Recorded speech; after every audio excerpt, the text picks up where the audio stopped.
Donc, les matériaux, par défaut, tu es sur de l'acier. Tu vas le voir en venant cliquer sur Apparence.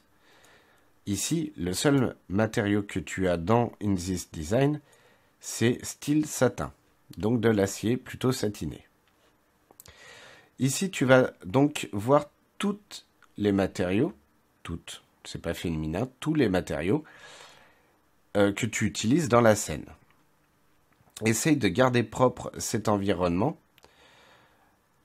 en délétant, en supprimant les matériaux qui ne sont pas utilisés. Par exemple, là, j'ai rajouté un matériel de glace, de verre. Il n'est pas utilisé dans ma scène. Si je fais un clic droit dans la portion vide et faire Delete All Unused, ça va supprimer tous les matériaux non utilisés, ce qui te permet de garder propre cette fenêtre. Ensuite, quand tu veux mettre un matériel sur un objet, tu vas venir dans la liste en dessous, prendre un matériel qui te convient. Par exemple, là, on va mettre du métal. Je vais prendre de l'aluminium et sélectionner, par exemple, l'aluminium anodized glossy. Je viens le déposer sur mon body. Ça le rajoute dans notre fenêtre en haut et tu peux le voir sur ton body. Alors, tu peux l'appliquer. Oups, je reviens. Tu peux l'appliquer sur un body en entier ou en cochant face que sur une face. Par exemple, je vais le mettre que sur la face qui est plat là, une couleur rouge. Lorsqu'on revient sur body, si on revient mettre une autre couleur, il va nous demander s'il doit garder ou enlever l'ensemble des matériaux. Très bien. Ces matériaux, il y en a que tu n'as pas encore dans l'ordinateur, puisqu'en fait, s'il les avait tous mis, ton Fusion 360 serait un peu lourd. Donc tu vas pouvoir les récupérer au fur et à mesure, gratuitement, précision, en venant ici, par exemple, cliquer sur la flèche Download. Les matériaux que tu vois présentés un peu différemment, comme l'aluminium brushed linéaire, souvent ils ont des JPEG à l'intérieur pour avoir un motif. Ces matériaux, lorsqu'ils sont ici dans ta fenêtre active, tu peux venir faire un clic droit dessus et tu peux l'éditer, le dupliquer. Alors l'éditer, c'est le régler, le dupliquer, en créer un clone. Sélectionner l'objet sur lequel ce matériau est appliqué, le désassigner, c'est-à-dire l'enlever de ton objet et le supprimer, ou encore l'enregistrer dans mes apparences ou dans mes favoris. Ces deux dernières options sont très pratiques puisqu'ils te permettront en fait de créer des matériaux et les réutiliser dans d'autres scènes. Un exemple est le matériau. Je vais aller dans My Apparence, métal, aluminium, et ici, j'ai créé la base montre gris, qui est en fait la texture finale de cet élément. Donc je vais la prendre et venir la poser. Si tu zoomes, tu peux t'apercevoir qu'il y a déjà des détails sur ce matériel.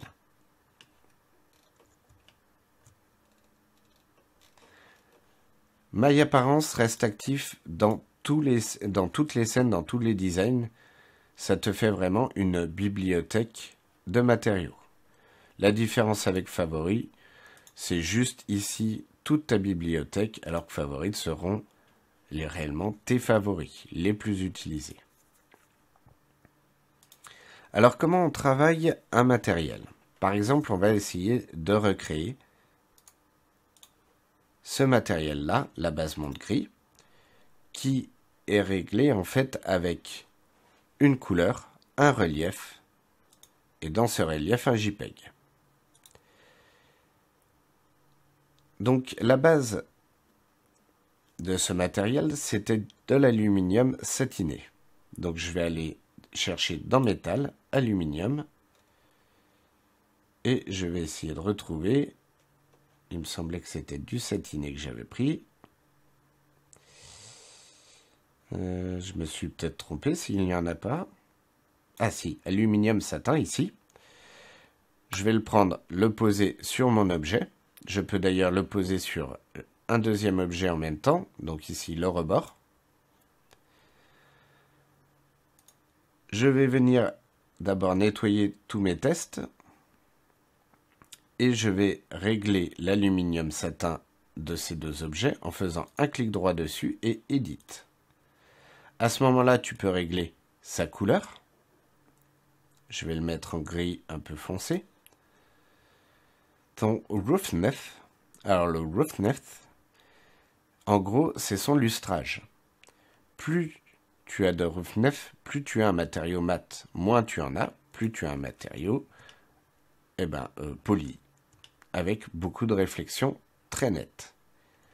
C'est donc une possibilité de réglage pour casser des réflexions.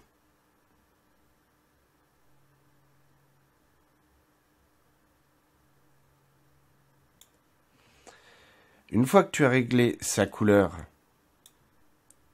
et son roughness, tu peux aller devant Advanced pour avoir plus de réglages. Les réglages que tu as dans Advanced dépendent du type de matériau.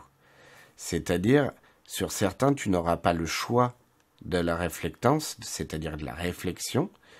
Il y aura une valeur constante, alors que sur d'autres, tu vas pouvoir diminuer ou agrandir le taux de réflectivité. Tu vas aussi trouver des réglages de relief, de temps en temps de displacement aussi, de déplacement, c'est-à-dire d'élévation, qui est légèrement différent du relief. Le relief, ça va être plutôt le grain, pendant que le déplacement, c'est plutôt une élévation. Par exemple, si l'on veut faire du carrelage, on va mettre le grain du carrelage dans le relief, mais les carreaux en eux-mêmes vont être réglés par l'élévation, le displace. Donc dans ce matériau, pour pas trop partir n'importe où, on a le relief pattern, donc le grain, et cutout. Alors le cutout, ce n'est pas le fait d'avoir de la transparence, c'est le fait d'avoir véritablement un trou. Je vais y revenir par la suite, je vais te montrer comment l'utiliser. Donc on va d'abord régler la couleur. Je l'avais dit, du gris un peu foncé, comme ceci. Même un peu plus foncé, comme ceci. Le roughness, je vais le mettre à 0. Hop. 0, on va faire du 0,1. Allez. Voilà. Dans le relief, il faut d'abord cocher la case relief pattern pour l'activer. Et tu vas pouvoir aller chercher des JPEG sur ton ordinateur. Donc ici, je vais aller dans mon dossier de travail, dans le dossier e-learning, ressources. Donc je vais aller dans le chapitre 12 et prendre mon métal marqué. Hop. Pour vous montrer, voilà. C'est donc du métal qui est rayé un peu de partout. Et si on zoome, on va avoir un peu de grain. Donc je vais double-cliquer pour le sélectionner, ce qui me fait un résultat un peu bizarre. C'est normal puisqu'il n'est pas encore réglé. Pour le régler, pour régler une image JPEG, on double-clique dedans, ce qui nous ouvre une nouvelle fenêtre. Ici, on va pouvoir changer sa position, son orientation. Donc là, je vais le laisser à 0.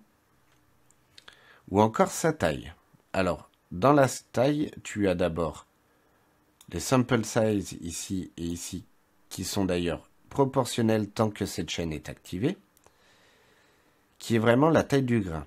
Alors que le depth, c'est l'élévation, en fin de compte, c'est la profondeur du grain. Donc au niveau de la taille du JPEG, du grain, on va venir mettre du 0,1. Là, il ne veut pas descendre en dessous de 0,1. C'était peut-être un peu trop petit. On va remonter. En fin de compte, 1, c'est beaucoup trop grand. Trop petit. 10, on a l'air d'être pas trop mal, en fin de compte. On va réduire le def, tout ce côté un peu granuleux, et qui ne nous permettent pas de réellement voir notre matériau, c'est que notre grain est trop élevé. Il a trop de profondeur. Donc on va le régler ici, on va mettre 1 déjà. C'est encore un peu violent, là on est plus sur de la pierre que sur du métal. Donc c'est ici que je peux mettre 0,1. Je peux encore le diminuer d'ailleurs, je vais mettre 0,1. On commence à s'en rapprocher. Je vais essayer un 0,01. C'est un peu trop bas. Donc on va taper entre les deux, c'est-à-dire 0,5. Ici, on a l'air pas trop mal. Donc maintenant que notre profondeur ne nous gêne plus pour visualiser notre map, on peut rechanger au besoin sa dimension. On va tester avec un 2 pour voir.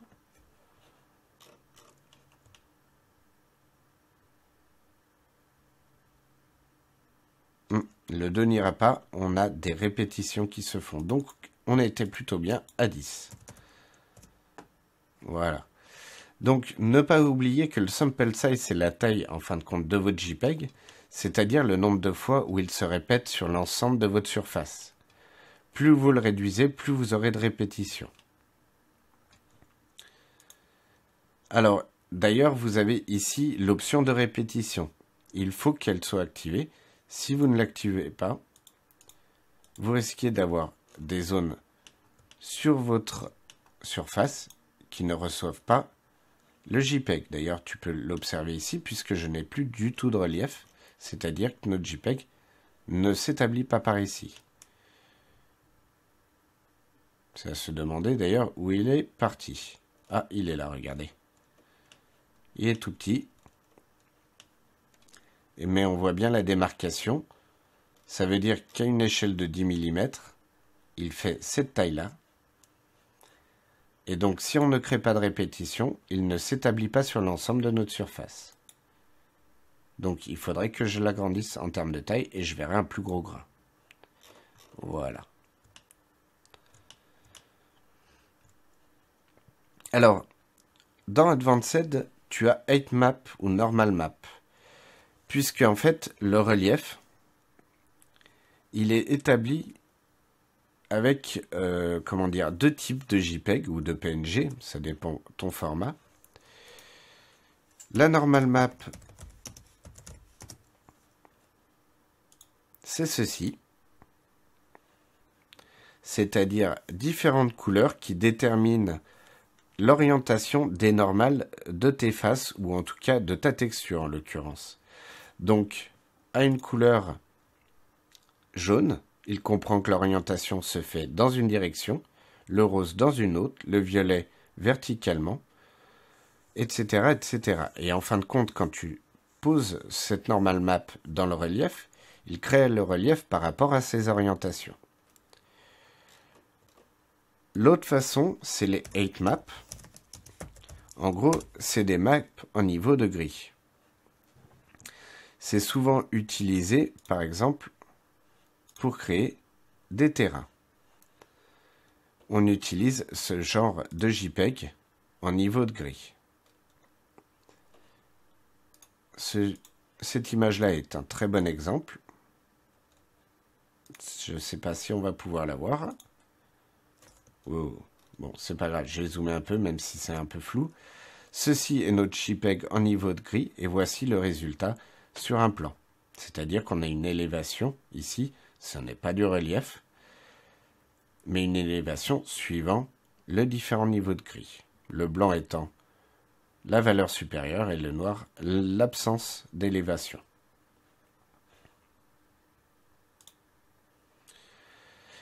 Alors, en fait, ces 8 maps, donc ces maps en niveau de gris, ces JPEG en niveau de gris, on peut les utiliser dans le relief, mais on peut aussi les utiliser dans le cutout. Alors, d'ailleurs, on va faire un petit exercice. Je vais aller activer mon cutout et prendre cette map de bump qui est faite en noir et blanc. Tu peux voir ici...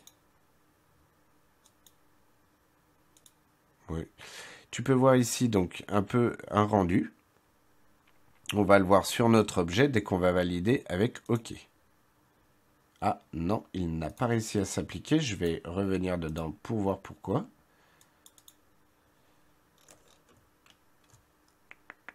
Ah, c'est peut-être sa taille qui est énorme. Ah, c'était sa taille. Donc voilà, en fait, le JPEG était tellement grand qu'on était dans une des parties jaunes ici, donc en plein. J'ai réduit sa taille et on peut voir des trous un peu de partout. Alors ces trous n'ont pas d'épaisseur, bien sûr, puisqu'ici je suis même pas en niveau de gris, je suis en noir et blanc à l'origine. Donc les niveaux de réflexion, les niveaux d'opacité, les reliefs, les displays, qu'est-ce qu'il peut y avoir, le cutout, tout ceci va être réglé à partir de 8 maps, donc de maps en niveau de gris. On vient chercher notre 8 map, puis après on vient déplacer avec la position, ou encore modifier sa taille pour avoir le nombre de trous ou le trou que l'on souhaite.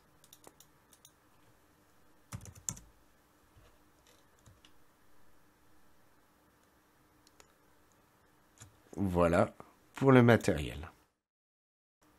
Donc, pour ce matériel, je vais revenir dedans et on va le régler correctement. Donc, je vais tout de suite désactiver le cutout. Revenir, vérifier que mon métal était correctement posé, ce qui était le cas. Ici, les réglages en fin de compte de notre matériel est fini. On peut le renommer. Base montre. Et passer à un autre objet. Exemple, la vitre. Pour la vitre, donc, on va aller chercher de la glace. Non, des vitres. Donc, glasses en anglais. Les clears sont pas mal. Ici, plutôt, pour le verre, j'aime bien utiliser aussi dans Other, et pas dans Glasses. Dans Gemstone, ici, le cristal. Alors, la différence entre le cristal, par exemple, et la glace, je vais rentrer dans ces réglages. Donc ici, je suis dans la glace. Et ici, je suis dans le cristal. Et dans ces deux matériaux, une particularité, c'est l'absorption des distances. C'est-à-dire combien il doit refléter d'éléments qui se trouvent à telle distance. C'est-à-dire qu'au-delà des 5 mm, il ne reflètera plus les objets dans sa vitre. Ou en tout cas, le taux de réflexion va diminuer. C'est pareil pour la lumière. Tu as aussi un indice de réfractive. Donc le réfractive, c'est la réfraction. Alors pour explication, la réfraction, c'est la déformation de la lumière qui passe à travers différents matériaux. Exemple, lorsque tu regardes un verre, l'image qui est reflétée ou en l'occurrence aussi réfractée, c'est l'image, c'est ce que l'on voit derrière, mais ça peut être déformé par en fait l'angle de la lumière qui passe dans le verre. Un exemple de réfraction, c'est lorsque tu veux pêcher un poisson avec un harpon et que tu le regardes depuis l'extérieur de l'eau et que lui, il est dans l'eau, tu ne viseras pas le poisson puisqu'il y a des déformations de l'image dues à la réfraction. Tu vas viser devant le poisson pour réussir à le toucher. c'est ce qui donne les déformations lorsque tu regardes à travers un verre. Dans Advanced, tu as des réglages de roughness encore. Tu as des indices de réfraction, air, water, alcool, quartz. Tu retrouves le relief pattern, le fait de mettre un relief sur ce verre au besoin, ou encore de créer un trou. Ça, c'était le glass. On va regarder le gemstone. Le gemstone, en fin de compte, a les mêmes réglages. La seule différence, c'est le niveau de réfraction qui diffère. Cela veut dire que le cristal par rapport à du verre a environ 0,8, 0,7 de différence. Surtout que le verre qu'on a regardé juste avant n'était pas réellement un verre très clair, sans déformation, en sachant que les valeurs sans déformation, c'est 1.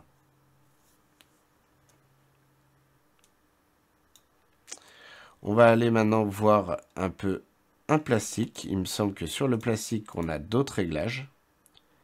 On va prendre un transluance. Je vais mettre une texture d'ABS. Dans la texture, dans le matériau, la texture d'ABS, on a un nouvel élément, la transluency.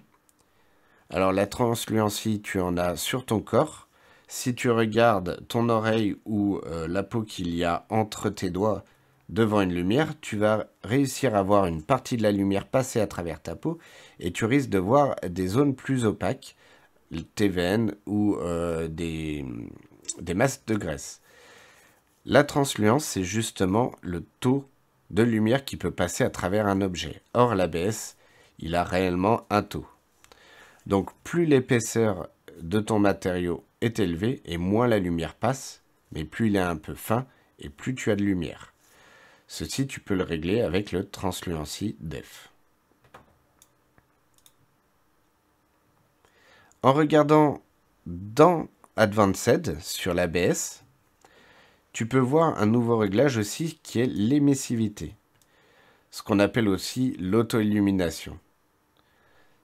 Cela peut faire une fausse lampe. En fin de compte, c'est l'objet qui émet de la lumière. Tu pourrais utiliser l'émissivité, par exemple, sur une ampoule. On a fait un peu le tour des différents réglages.